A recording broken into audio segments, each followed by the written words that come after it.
picture of me up there. But I've been working in this field for about 30 years. So originally I worked as a teenage mums counsellor in North London in Holloway. And then when I moved out to here and became a substance misuse counsellor. I've worked with young people for a very long time. In fact, many years ago, I was actually the drugs counsellor for this school. So it's kind of strange coming back here now after all these years and see what's happened. And through all my years of working, the point I got to was I really felt that there was very little for parents out there. The schools are excellent. There is a lot of support for young people when young people have problems. There are a lot of services set up to help young people. But with parents, unless you sort of hit that sort of social intervention level, there isn't a lot of actual interactive help and support out there for you. Take care of you as well. Now, I always use the analogy of an aeroplane. The family is an aeroplane. The children are the passengers on the plane. You are the pilots. If your pilot is running up and down the passenger bit, screaming and shouting, "Ah!" what does that do to the passengers on that plane? Like, you may have hit a bit of turbulence. The plane might be a bit rocky. We don't want the pilot doing that, do we? We want the pilot going, yeah, everything's fine, sit down, be calm, keep your seatbelts on, everything's going to be fine.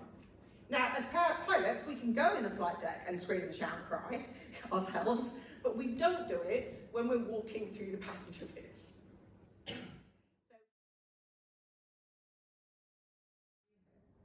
So teenagers are actually doing their primary thinking through a completely different part of their brain than adults are. They are not mini versions of us. They are functioning in a completely different area, which means that their behaviour, their thoughts and their feelings are all very different from ours.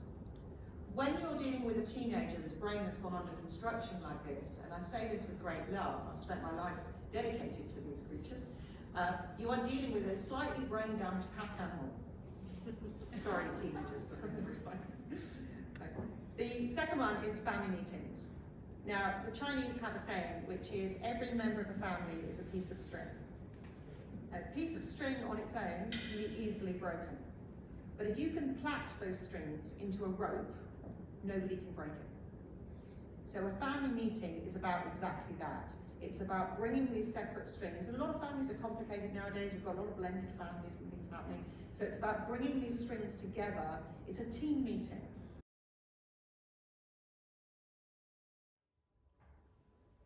Now, the problem that your teenagers have is that when they get to age, girls about 13, 14, boys about 14, 15, then the brain goes through a process called pruning. And what it does is it goes under construction.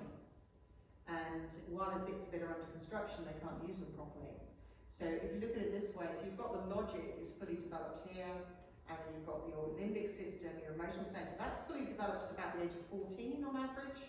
So teenagers' emotions from 14 onwards are exactly the same as ours at the moment, but it's a very good service. So that's it for tonight. Thank you ever so much for listening. I appreciate that. And hopefully I'll see you online at some point.